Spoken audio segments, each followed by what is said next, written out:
जय श्री राम, हर हर महादेव, जय माता दी। मित्रों, मैं सुंदरकांड का नियमित रूप से पाठ करता हूँ। सुंदरकांड के पाठ करने के दौरान एक दोहे पर आकर मैं बार बार रुक जाता हूँ और वो दोहा है, ढोर गवार शूद्र पशु नारी, सकल ताड़ना के अधिकारी। मैंने बहुत प्रयास किया इसका अर्थ जानने का, कई लोगों से वार्ता भी की, कई लोगों ने अलग अलग तर्क दिए। लोगों ने कहा कि तुलसीदास जी ने जो लिखा उस समय समाज में जो हो रहा था उन्होंने लिख दिया, लेकिन उनका यह तर्क मुझे समझ में नहीं आता, क्योंकि किसी भी सभ्य समाज में हर आदमी को जीने का पूरा अधिकार होता है, उसे सम्मान के साथ जीने का पूरा अधिकार होता है। इस पंक्ति में दो लोगों के खिलाफ बहुत ही अपमानजनक तरीके से लिखा गया है। एक उसमें शूद्र हैं, दूसरे हैं नारी। अब जरा ये बताइए कि हमारी जो सनातन संस्कृति है वो क्या कहती है कि सर्वम खलु इदम ब्रह्मा, अर्थात कण कण के अंदर ब्रह्मा जी का निवास करता है। तो भाई, क्या ब्रह्मा जी उनके अंदर निवास नहीं करता है? और अगर उनके अंदर ब्रह्मा जी निवास करता है तो फिर तो ब्रह्मा जी भी शूद्र हो गए। तो क्या आप इस तर्क को स्वीकार करेंगे? बिल्कुल नहीं। अब आके आप नारी को लीजिए। भाई, नारी ने क्या बिगाड़ा? नारी पे आप क्यों ताड़ना करना चाहते हैं? नारी को क्यों ताड़ना चाहते हैं? क्यों उसको प्रताड़ित करना चाहते हैं, या क्यों उस पर नज़र रखना चाहते हैं? कई अर्थ है ताड़ना के। कुछ लोग कहते हैं इसका मतलब उन पर नज़र रखना, कुछ कहते हैं कि उन पर उनको ताड़ना या प्रताड़ित करना है। जैसे ढोर को प्रताड़ित करना पड़ता है या गवार को प्रताड़ित करना पड़ता है, तभी जाके वो सुधरते हैं, ऐसा लोगों का मानना है। तो आपने ढोर की तुलना नारी से कर दी, पशु की तुलना नारी से कर दी। भैया, नारी जाति ने आपका क्या बिगाड़ा है? नारी क्या इतनी बुरी है? अगर इतनी बुरी है तो फिर माँ जगदम्बा की उपासना क्यों करते हो? माँ नौ दुर्गा की उपासना क्यों करते हो? क्यों मंदिर में जाते हो 9 दिन घंटा बजाने के लिए? तब तो टन टन करते हो। जब आपको पैसा चाहिए तो माँ लक्ष्मी की उपासना करते हो, ज्ञान चाहिए तो माँ सरस्वती की उपासना करते हो। लेकिन नारी को आपको नहीं, हम ताड़ना करेंगे भाई, उस पर नज़र रखेंगे। क्यों भैया, क्या बिगाड़ा है उन्होंने? अब आप दो नारियों की बात ले लीजिए, बड़ी चर्चा होती है, हमारी द्रौपदी जी और माता सीता जी। अब आप द्रौपदी जी को देखिए, जिस समय उनका चीर हरण हो रहा था तो वो भगवान से विनती कर रही थी कि भगवान मेरी रक्षा कीजिए। अगर द्रौपदी जी को उनके पिताजी राजा द्रुपद ने सेल्फ डिफेंस की कला सिखाई होती, या द्रौपदी की शिक्षा दीक्षा रानी लक्ष्मीबाई की तरह होती, बर्छी ढाल कृपाण कटारी यही उसकी सहेली थी, खूब लड़ी मर्दानी वो तो झांसी रानी वाली रानी थी। अगर द्रौपदी दी की जगह रानी लक्ष्मीबाई होती, या हमारी कर्णम मल्लेश्वरी जी होती, या कल्पना चावला होती, या सुनीता विलियम्स जैसी होती, या हमारी इंदिरा गांधी होती। मोदी जी कहते हैं 56 इंच का सीना है मेरा, मैं कहता हूँ कि अगर आपका 56 इंच का है तो इंदिरा गांधी का 56 करोड़ का सीना था।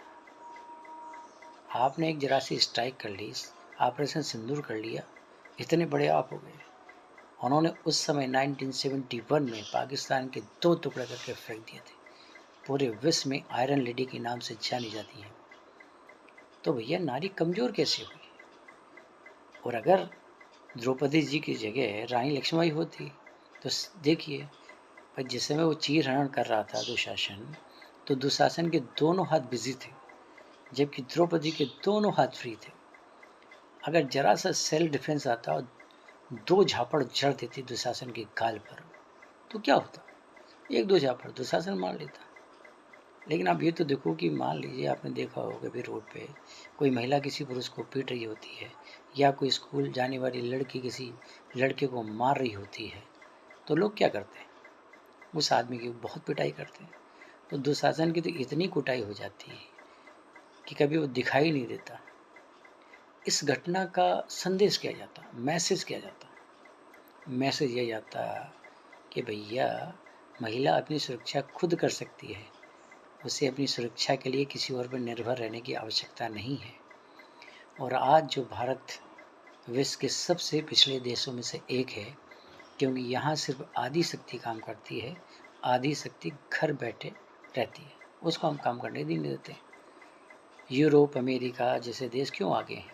इजराइल को ले लीजिए, वहाँ महिलाएं सेना में भर्ती होती हैं, हर महिला को मिलिट्री की अनिवार्य ट्रेनिंग दी जाती है, 7 फीट की राइफल लेके खड़ी रहती है किसी की औकात उनको छेड़ने की? वहाँ कोई ताड़ने की आवश्यकता नहीं है, न यहाँ ताड़ने की आवश्यकता है। अब सीता मैया को ले लीजिए, सीता मैया के बारे में कहा जाता अबला नारी, रावण उनको उठा के ले गया, हनुमान जी महाराज गए उनकी रक्षा करने के लिए, सबने उनकी रक्षा करी। इतनी निर्बल थी, इतनी निसहाय थी, इतनी असहाय थी, इतनी कमजोर थी वो। अरे भैया, जरा ये तो बताओ कि जिस धनुष बाण को बड़े बड़े राजा तोड़ नहीं पा रहे थे, हिला नहीं पा रहे थे, उस धनुष बाण को सीता जी रोज उठा के इधर से उधर रखती थी। कैसे निर्बल हो गई वो? लेकिन आपने जानबूझ के महिला के कैरेक्टर को निर्बल करके दिखाया, उनको नीचा दिखाया। और ये ढोर गंवार शूद्र पशु नारी सकल ताड़ना के अधिकारी, ये थोड़ी बहुत कसर बाकी थी, इस चौपाई ने उसको और तोड़ डाला।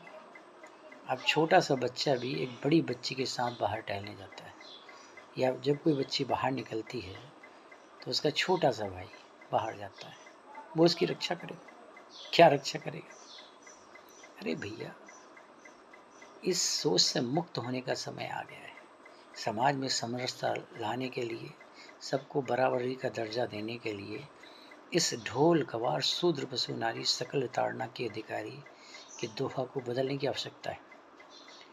इसके लिए मैंने एक नई रचना की है। इसी में मुझे लगता है कि इसमें ये परिवर्तन होना चाहिए। अब क्या होना चाहिए? ढोर गवार भ्रष्ट पशुचारी सकल ताड़ना के अधिकारी। भाई, ताड़ना देनी है तो भ्रष्ट पुरुष को दीजिए। क्यों? जो भ्रष्ट आदमी होता है, समाज के अंदर सबसे ज़्यादा परेशानी वही पैदा करता है, लोगों का शोषण करता है, वंचितों को उनके अधिकारों से वंचित करता है, समाज के अंदर खाई पैदा करता है, एक गलत संदेश देता है, कमाई का नाम बदनाम करता है। कमाई कहते हैं ऊपरी कमाई, काली कमाई। कौन सी कमाई? तुम कमाई इस शब्द को बदनाम करते हो, इसको कमाई कहते हैं। ये लूट है तुम्हारी, तुम लूटते हो लोग। काला बैग लेकर जाते हो, भर भर के लाते हो, उसको कमाई कहते हो। शर्म आना चाहिए। तो सर, मेरा आपसे यही निवेदन है, और सभी हनुमान जी के भक्तगणों से मेरा निवेदन है कि जब भी सुंदरकांड का पाठ करें और ये दोहा आपके सामने आए, ढोर गवार शूद्र पशु नारी सकल ताड़ना के अधिकारी, उसकी जगह बोलिए ठोर गंवार भ्रष्ट पशुचारी सकल ताड़ना के अधिकारी। जय श्री राम, हर हर महादेव, जय माता दी।